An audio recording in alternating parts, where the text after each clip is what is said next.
नमस्कार दोस्तों, एक नई लर्निंग के साथ हाजिर हुआ हूँ। आज की इस स्टॉक लर्निंग में हम लोग जानने वाले हैं एक कंपनी जो कि वायर बनाती है। वायर कौन सी? केबल वायर की बात।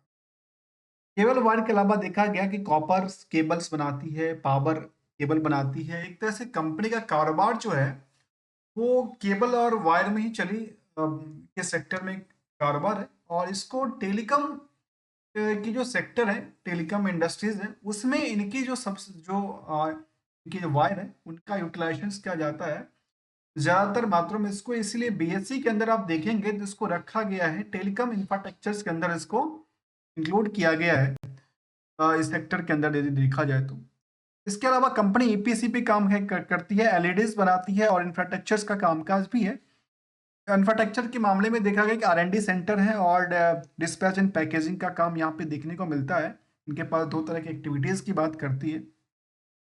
तो प्रोडक्ट में इनको पास जो प्रोडक्टिविटीज है जो मार्केट में चलती है, उसमें देखा गया कि इनके पास कुछ प्रोडक्टिविटीज में देखा जाए जिसमें फाइबर ऑप्टिकल्स केबल्स जो कि इंटरनेट प्रोवाइड सर्विस प्रोवाइड करने के लिए या बाकी जो केबल ऑपरेटर है उनके लिए कामकाज होती है। टेलीकॉम्स फाइबर एक्सेसरीज का बनाने वाली company, copper cable, solar cable जो कि खास करके कह सकते हैं कि इसी सेक्टर में काफी अच्छा खासा मार्केट ग्रो के लेवल पे है।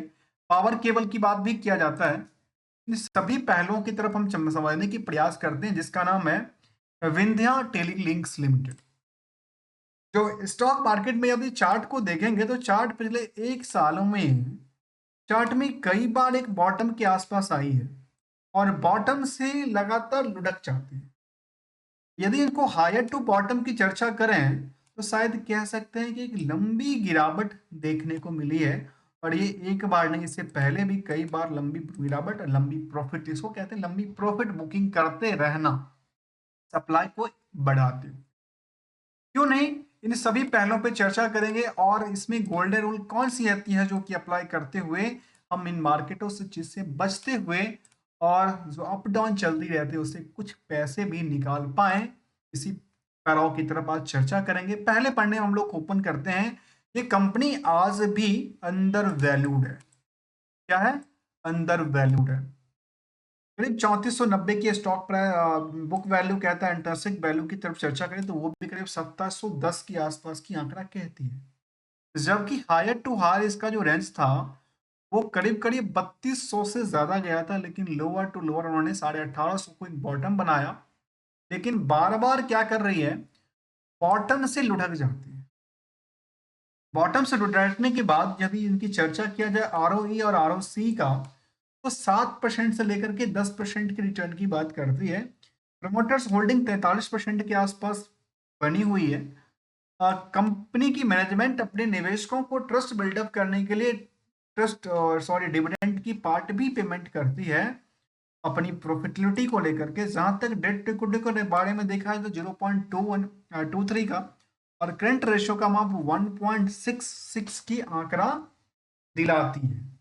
इन सभी पहलुओं के बाद यदि दूसरे पहलू पे ध्यान दें तो पहले पहलू हमने देखा कि बुक वैल्यू से आज अंडर वैल्यूड है। दूसरे तरफ यदि इसके अकॉर्डिंग देखें, इंडस्ट्रियल के पी के अकॉर्डिंग देखा जाए कंपनी का तो ये भी अंडर वैल्यूड है। अर्थात यदि मार्केट इसके अकॉर्डिंग चलती है तो 150% चलना चाहिए और इसके अकॉर्डिंग चलना चाहिए तो अभी मार्केट में 100% और मूव करना चाहिए नियरली। क्या ये आपस में आने वाले समय में क्या ये 3000 के आसपास जो रेजिस्टेंस बनाई थी क्या वहां तक पॉसिबल है चलने के लिए? क्या गिरती हुई स्टॉक की रेंज में ऐसा तो नहीं कि 1000 के आसपास आ जाए? इन्हीं सभी पहलुओं पे हम चर्चा करेंगे। चलिए सभी हाइलाइटों के प्रति हम क्या करने वाले हैं। एक तो एक रिकंसलेशन की पार्ट होगी जहां पे रिस्क है। रिस्क हमेशा है, मार्केट हो, बिजनेस हो, पर्सनल हो या फिर कोई स्टॉक की परफॉर्मेंस की। इसमें सबसे पहला सवाल आता है कि रिकंसलेशन में क्या है। रिकंसलेशन का मतलब है परफॉर्मेंस लेवल। तो आखिर पुराना हिस्टोरिकल रिकॉर्ड इसके बारे में क्या कहता है, मैनेजमेंट की परफॉर्मेंस लेवल से रिवॉर्ड क्या देती है और स्टॉक मार्केट के डिमांड सप्लाई के बेसिस पे रिटर्न कितनी बनती नजर आती है। सबसे पहले हमारी नजर जाती है रिजल्ट की तरफ और रिजल्ट में देखा गया कंपनी का सितंबर तक के डेटा अपडेटेड है। और रिजल्ट आ चुका था। तो और जब इसके रिजल्ट के बाद हम देखें तो रिजल्ट में क्या हुआ, यहाँ तक देखने को मिले कि ईयरली वाई वाई ग्रोथ में 10% की वृद्धि देखने को मिला। लेकिन वही इम्पैक्ट यदि हम जून टू सितंबर को देखें तो शायद यहाँ भी करीब करीब 15% से ज्यादा की उछाल बनाती है सेल्स को लेकर। ऐसे ही एनुअली डेटा की तरफ चले, एनुअली डेटा में समझ में आ पाई जो कंपनी के जो ग्रोथ रेट हैं वो करीब करीब सेल्स 40% बढ़ती है कंपेयर टू पिछले पीरियड से, जबकि नेट प्रॉफिट मार्जिन भी करीब 8% से ज्यादा की इंक्रीज कर। नंबर की बात करें तो नंबर में देखें तो करीब करीब कह सकते हैं कि 1000 करोड़ के टर्नओवर से ज्यादा बना चुकी थी कंपनी, 1200 करोड़ से ज्यादा तक। लेकिन दोबारा थोड़ा सा गिरावट दर्ज करती है लास्ट 2 क्वार्टर में।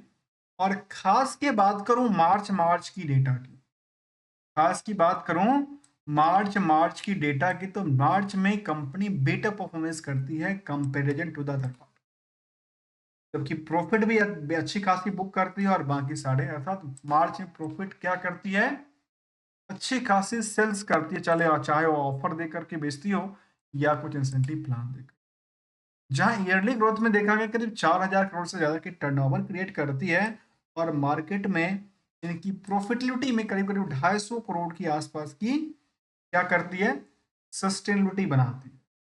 इसके अलावा देखा तो ऑपरेटिंग प्रॉफिट मार्जिन में लगातार गिरावट देखने को मिला है, 16% से गिरते हुए 14%, 14 से 12, 12 से 10, 10 से 7 से 6, लगातार इनकी ऑपरेटिंग प्रॉफिट मार्जिन गिरती नजर आती है। लेकिन रिस्क फैक्टर को देखें तो 3 महीने के लिए रिस्क फैक्टर की बात करती है, जो कि पहले की पीरियड से क्या कर रही है, इंप्रूवमेंट करती है।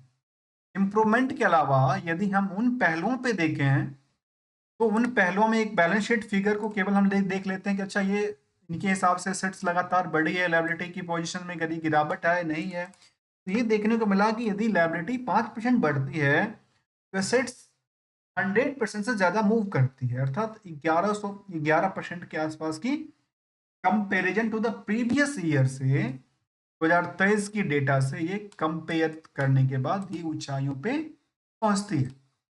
लेकिन दूसरे पहलू की तरफ ध्यान दें तो इसमें यह नजर आती है कि कंपनी में बोरोइंग्स को लगातार बढ़ा रही है। उनका बढ़ाने के प्रति जो कारण रहा उनका कहाँ पे जा रही है, तो इन्वेस्टमेंट की पार्ट कंपनी लगातार बढ़ा रही है, और दूसरी पार्ट अदर एसेट्स के अंदर अच्छी खासी पड़ी हुई है, जहां पे कंपनी में ऑपरेटिंग प्रॉफिट मार्जिन कभी 6% के आसपास थी, वहां पे इनके पास नेट प्रॉफिट मार्जिन जो है करीब 2% के आसपास बनती होगी।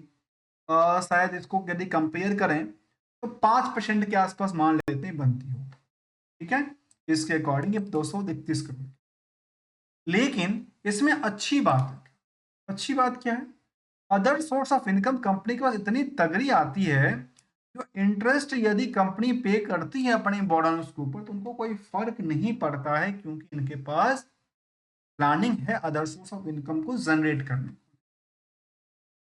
लेकिन यदि हम रिस्क को ही कंपेयर कर रहे हैं तो रिस्क वाले में इन चीजों को भी देखना चाहिए कि मार्केट में उधार भी पड़ा हुआ है, जो 3 महीने में आएगा उसमें 1000 करोड़ के आसपास की डेटा। अब उसमें से ये देखा जा सकता है कि इनमें से एक तो 1000 करोड़ की डेटा, दूसरी तरफ 4000 करोड़ की डेटा, अर्थात 25% की डेटर्स मार्जिन, डेटर्स रेशियोज की बात किया जाए। इसके अलावा 283 करोड़ की ये बात करते हैं। इसके अकॉर्डिंग देखें तो शायद कह सकते हैं 1000 करोड़ से ज्यादा, यदि 5 गुना तो नहीं 4 गुना ही मान लें तो 400% की यहाँ पे इसके अकॉर्डिंग, तो यहाँ पे एक रिस्क बनी है, क्योंकि 25% की क्या बनती है, नेट डेटर्स रेशियोज की बात करती है, और इसके में नेट प्रॉफिट की बात देखा जाए तो नेट प्रॉफिट मार्जिन केवल 5% की बनती है, उसमें भी 161 करोड़ तक की अदर सोर्स ऑफ इनकम ही दिखाती दर जाती, तब भी सस्टेनेबिलिटी बनती है। और कंपनी में निवेशकों की तरफ देखें रुझान करके तो कंपनी में निवेशक जो एफआई और डीआई की भूमिका रही है वो लगातार सस्टेन करती है। और ये जो डेट टाइम फ्रेम की बात करूं तो लास्ट मोमेंट में जो डेटा आ जाती है वही हमारे पर का स्ट्रक्चर दिख जाती है। प्रमोटर के पास अच्छी खासी होल्डिंग 45% के आसपास, डीआई यहाँ पे काफी ज्यादा है। डीआई में कौन से बेटर, डीआई की बात करूं तो निपन लाइफ की सबसे ज्यादा पोजीशन 8% के आसपास निपन लाइफ ने इस कंपनी में अपनी ट्रस्ट बिल्डअप करके रखा है। और निपन लाइफ क्या बेच रही है, तो हाँ थोड़ा बहुत करके सेटअप करती रहती है और ये बेचती रहती है। जब तक कोई बल्क अपनी पोजीशंस या अपनी उसके लिए अपडेट ना दे वोटिंग राइट को लेकर, तब तक मार्केट में पता नहीं चलता जो आखिर बेच रही है कि नहीं बेच रही। यदि इन पहलुओं को भी देखें, यदि उन्होंने अपनी पोजीशन को बेची, क्या मार्केट को इंटीमेशन कब दिया। इसके अलावा देखा जाए वो कंपनी अपने निवेशकों को लेकर क्या देती है, तो कंपनी के मैनेजमेंट अपने निवेशकों को लेकर डिविडेंड देती है, जो कि 15 रुपए तक के डिविडेंड की पार्ट होती है, जो कि काफी बेटर है। किसके अकॉर्डिंग, करीब करीब 150% के आसपास देती है फेस वैल्यू के अकॉर्डिंग। और यदि स्टॉक मार्केट का रिएक्शन की तरफ देखा है तो करीब 2000 के आसपास की प्राइस रही है, तो 15 रुपए का डिविडेंड देती है, तो तरफ सबसे 1% से कम की बात करें तो करीब 0.75% के आसपास की मार्केट प्राइस के बेसिस पे भी दे देती है। अब सवाल आता है कि इनको लेकर के ईयरली ग्रोथ क्या कहती है। ईयरली ग्रोथ में देखा गया कंपनी का जो सेल्स तो है वो लगातार बढ़ती थी, लेकिन लास्ट साल से बढ़ना बंद हो गया, जबकि प्रॉफिटेबिलिटी में लगातार डिक्लाइन कर गई। स्टॉक प्राइस सीजीआर लास्ट एक साल से डिक्लाइन कर रही है और रिटर्न ऑन इक्विटी इनको डिक्लाइन ही देती है, मतलब बैकअप सपोर्ट नहीं देती है। हिस्टोरिकल डेटा फ्रेम कहती है इन सभी परफॉर्मेंस लेवल में कई बार अप डाउन चली है। लेकिन यदि हम कंक्लूजन की तरफ चलें और पीयर्स की तरफ चलें, तो पीयर्स में कंपनी काम करने वाली रेल विकास निगम आईआरबी इंफ्रा, जबकि ये कहती है कंपनी जो विंध्या टेली लिंक्स है उनका काम है वायर मैन्युफैक्चरिंग से, केबल मैन्युफैक्चरिंग से। और इसमें कहती है पावर एंड टेलीकम्युनिकेशन सेक्टर में काफी ग्रोथ की संभावना है, और वो हमेशा संभावना रहती है, आज से नहीं बहुत पहले से। जहां तक इनका काम इनोवेशन पावर ग्रोथ को लेकर के मेट्रो तक की पिक्चर उन्होंने मेंशन किया हुआ है। अलग अलग स्टिमुलेटेड इन द फ्यूचर्स की बात कर रही है, जहाँ पे अलग अलग इनके पास कामकाज हो सकते हैं। इन्होंने क्लाइंट लिस्ट की बात नहीं किया है। इसके अलावा इन्होंने कहा कि इनके पास कुछ और चीज़ को देखा जाए तो ये ऐसा डेटा की बात नहीं कर रही है इनके पास क्लाइंट लिस्ट को लेकर के, लेकिन कुछ ऐसा अपडेट दिया होगा तो समझ में टेलीकॉम सेक्टर के अंदर इन्होंने अच्छा खासा काम करके रखा, जिसमें पीयर्स में इनको कंपेयर करके देखें तो शायद उनसे काफ़ी कम यहाँ पे लोगों का इंटरेस्ट है। तब भी इंटरेस्ट के साथ साथ भी करीब करीब 20,000 से ज़्यादा निवेशक हैं इस कंपनी में। कितना है, 20,000 से ज़्यादा निवेशक हैं, जिसमें कि कुछ जो कुछ 40-46% की होल्डिंग में कह सकते हैं, करीब 15% के आसपास की होल्डिंग है वो एक बड़े निवेशक के पास, जिसमें सिटी कंसल्टेंट हैं, हर्ष केमिकल्स हैं, या फिर श्रीमन देवीज हैं। इसके अलावा वेलीज जैसे अ, निवेशक हैं। कंक्लूजन के बारे में देखा तो कुछ अच्छी बात यह है जो कंपनी अभी भी अंडर वैल्यूड है। इनके पास जो अदर सोर्स ऑफ इन्वेस्टमेंट काफ़ी बेटर है, और इन्वेस्टमेंट बेटर में देखने को मिला कि मार्केट वैल्यू ऑफ इन्वेस्टमेंट जो है इनका वो करीब 4,000 करोड़ के आसपास है, जो कि मार्केट कैप केवल 3,000 करोड़ के आसपास, मतलब इन्वेस्टमेंट से अभी भी इसका आंकड़ा कम की बात है। इसके अलावा देखा जाए इन्होंने इम्प्रूवमेंट की बात किया है डेटा स्टेक को लेकर के, कंपनी लगातार मीडियम सेल्स ग्रोथ की बात किया है, इम्प्रूवमेंट करती नजर आती है, तो इनके लिए अच्छी बात ये निकल के आई। तो आप देखेंगे जब बैलेंस शीट को फिगर को, जितना इन्होंने इन्वेस्टमेंट करके रखा है, इतने इन्वेस्टमेंट की बात कर रही है कंपनी, करीब करीब 3700 करोड़ के आसपास। और टोटल के टोटल मार्केट कैप देखें तो केवल 2300 करोड़ के आसपास मार्केट की बात करती है, मतलब अभी अंडर टू अंडर वेटेज की बात। लेकिन क्या अगले कुछ सालों में बेटर परफॉर्मेंस कर सकते, जहां तक 3 साल के सवाल है तो लगातार एक रेंज से लुढ़क गई, मार्केट में एक रेंज से लुढ़क गई।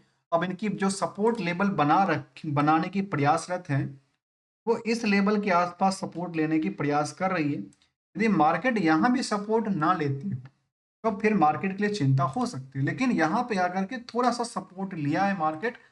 सपोर्ट लेने के बाद क्या गोल्डन रूल अप्लाई करना चाहिए या कुछ और इम्पैक्ट के लिए, यदि हम ईयरली 5 साल के डेटा को देखें तो करीब 121% की उछाल आई है, और पिछले एक महीने में 14% की गिरावट आई। अब यहाँ पे गिरावट का मतलब है रिस्क। तो रिस्क के लिए क्या करना जरूरी होता है, रिस्क को मिनिमाइज करते रहना चाहिए, जिसको लिए कहते हैं एसएल की बात।